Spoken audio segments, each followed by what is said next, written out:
बिस्मिल्लाहिर्रहमानिर्रहीम। दिस मी फवाद अहमद और आज हमारा जो लेक्चर है वो एंडोक्राइन सिस्टम के हवाले से कि हमारे बॉडी में ऐसे कौन से ग्लैंड्स है जो एंडोक्राइन सिस्टम में आते हैं, इन ग्लैंड्स में हार्मोन्स कैसे प्रोड्यूस होते हैं, मतलब कैसे सिंथेसाइज होते हैं और यही हार्मोन हमारे बॉडी में कब रिलीज किए जाते हैं और हमारे बॉडी पे इन हार्मोन्स का क्या इफेक्ट होता है।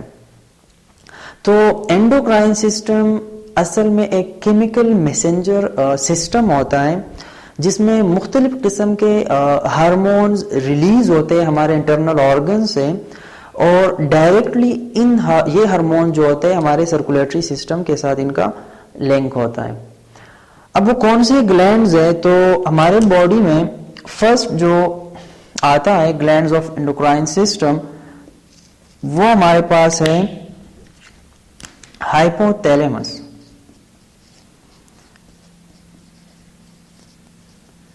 हाइपोथैलेमस। दूसरा जो है वो हमारे पास है पिट्यूटरी ग्लैंड। जो नेक्स्ट वन है वो हमारे पास है थायराइड ग्लैंड।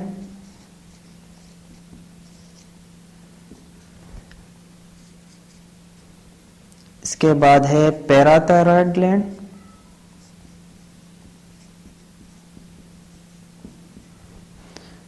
फिर हमारे पास आता है एनल ग्लैंड। इसी तरह ओवरीज और टेस्टिस। अब इन ग्लैंड्स में मुख्तलिफ किस्म के हार्मोन्स प्रोड्यूस होते हैं, सिंथेसाइज होते हैं और फिर यहाँ से रिलीज किए जाते हैं अपना टारगेट अचीव करने के लिए, मतलब डिफरेंट टाइप्स के फंक्शंस परफॉर्म करते हैं। लेकिन इनमें जो मेजर ग्लैंड्स है वो हमारे पास आते हैं थायराइड ग्लैंड और एक हम एड्रीनल ग्लैंड।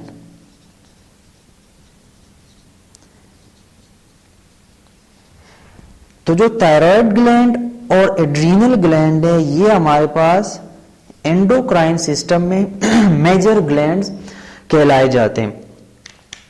अब पिट्यूटरी ग्लैंड में, थायराइड ग्लैंड में, पैराथायराइड, टेनल, ओवरीज, मतलब ओवरीज में अगर एस्ट्रोजन प्रोजेस्टेरोन बन रहा है, इसी तरह टेस्टिस में अगर टेस्टोस्टेरोन बन रहा है, एड्रीनल ग्लैंड में अगर इसी तरह अल्डोस्टेरोन या कार्टिसोन वगैरह ये बन रहे, इंशाल्लाह वो हम वन बाय वन होके नेक्स्ट लेक्चर्स में पढ़ेंगे। लेकिन ये वो ग्लैंड्स है जो हमारे बॉडी में पाए जाते हैं और एंडोक्राइन सिस्टम में आते हैं। अब अगर हमारे बॉडी में जितने भी फंक्शंस हो रहे हैं, जितनी भी एक्टिविटीज हो रहे हैं, तो इसका ये मतलब नहीं कि इंडिविजुअली एक सेल ये करवा रहा है या इंडिविजुअली एक ऑर्गन करवा रहा है या एक सिस्टम करवा रहा है, नहीं। हमारे बॉडी में एक कोऑर्डिनेशन सिस्टम चल रहा होता है और फंक्शंस परफॉर्म हो रहे होते हैं। इसी तरह हम कहते हैं कि हमने कहा ना कि एंडोक्राइन सिस्टम जो होता है हमारे पास केमिकल मैसेंजर सिस्टम है। तो जो केमिकल मैसेंजर्स होते हैं, मतलब जो ऐसे केमिकल्स होते हैं जो सिग्नल्स पास करवा रहे होते हैं, मैसेजेस पास करवा रहे होते हैं, तो वो एक खास कोऑर्डिनेशन के जरिए चल रहा होता है। हमारे पास जो केमिकल मैसेंजर्स होते हैं वो फिर मुख्तलिफ डिफरेंट टाइप्स के होते हैं। फर्स्ट हमारे पास जो आता है उसे हम कहते हैं न्यूरो एंडोक्राइन।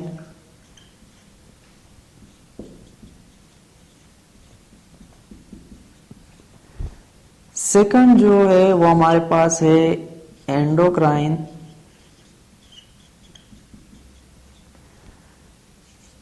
इसी तरह हमारे पास पैराक्राइन,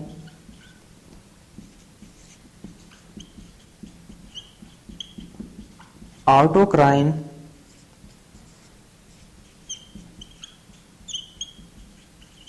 साइटोकाइन, ये हमारे पास क्या है, हमारे पास केमिकल मैसेंजर्स होते हैं, सही है। एक वो है न्यूरो ट्रांसमीटर्स,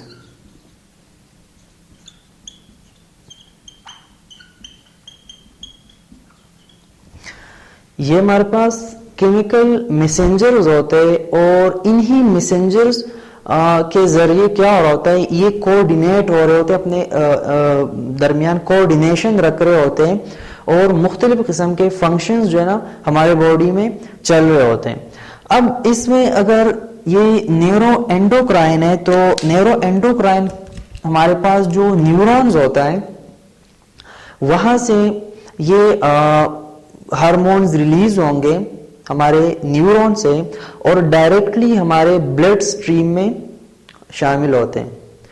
इसमें जो एंडोक्राइन हार्मोन्स हैं, एंडोक्राइन हार्मोन्स, तो ये हमारे पास हमारे बॉडी में एक स्पेसिफिक पार्ट या आप कह लें स्पेसिफिक सेल से ये रिलीज हो रहे होते हैं, और ये भी डायरेक्टली हमारे ब्लड स्ट्रीम में एंटर होते हैं और अपना टारगेट आगे अचीव करते हैं। इसी तरह जो पैराक्राइन हार्मोन्स होते हैं, ये तो इंटरेस्टिंग है, पैराक्राइन हार्मोन्स और ऑटोक्राइन हार्मोन्स। जो पैराक्राइन हार्मोन्स होते हैं, जब ये सेल से रिलीज होते हैं तो ये हमारे इंटरस्टिशियल फ्लूइड में आते हैं, जो एक्स्ट्रा सेलुलर फ्लूइड होता है, मतलब जो सेल के दरमियान जो स्पेसेस होते हैं उनको हम इंटरस्टिशियल एक्स्ट्रा सेलुलर फ्लूइड कहते हैं। तो जब ये वहां पे आते हैं तो जो सराउंडिंग में जो नेबर सेल्स होते हैं, ये हार्मोन्स उनको इफेक्ट करेगा। और जो ऑटोक्राइन हार्मोन्स है, ये भी जब सेल से रिलीज किए जाते हैं और एक्स्ट्रा सेलुलर फ्लूइड में आ गिरते हैं, तो ये पैराक्राइन की तरह नहीं, बल्कि ये क्या करता है, जिस सेल में ये प्रोड्यूस हो चुका होता है और जहां से ये रिलीज जिस सेल से रिलीज हो चुका होता है उसी सेल को ये इफेक्ट करेंगे। इसी तरह साइटोकाइंस, जो साइटोकाइंस होते हैं, ये भी जब सेल से रिलीज होते हैं, इंटरस्टिशियल में आते हैं, इंटरस्टिशियल फ्लूइड में आते हैं, तो ये बिल्कुल हमारे पास क्या होते हैं, पैराक्राइन, ऑटोक्राइन और एंडोक्राइन हार्मोन की तरह बिहेव करते हैं। फॉर एग्जांपल, मैं एग्जांपल देता हूं कि हमारे पास जो इंटरल्यूकेन्स होते हैं,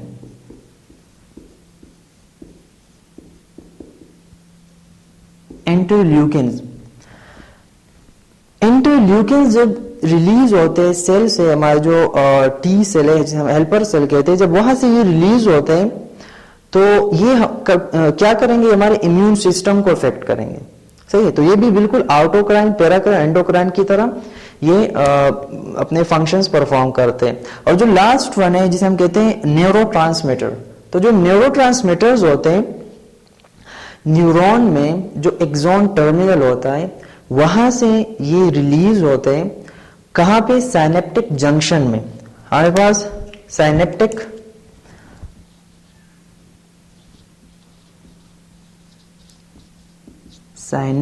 junction,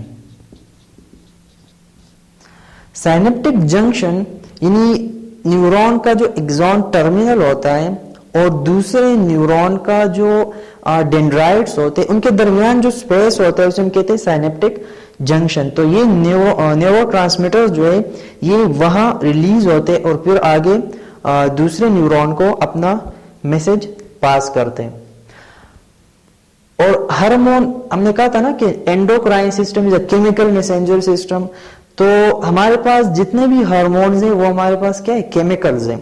they are like the WiFi, मतलब दे आर वायरलेस, ये वायरलेस होते हैं और ये डायरेक्टली ब्लड स्ट्रीम के साथ इनका लिंक होता है। जितने भी हार्मोन्स होते हैं तकरीबन वो क्या होता है, ब्लड के साथ, मतलब हमारा जो सर्कुलेटरी सिस्टम है उनके साथ लिंक होता है और वहां पे अपने फंक्शंस परफॉर्म कर रहे होते हैं।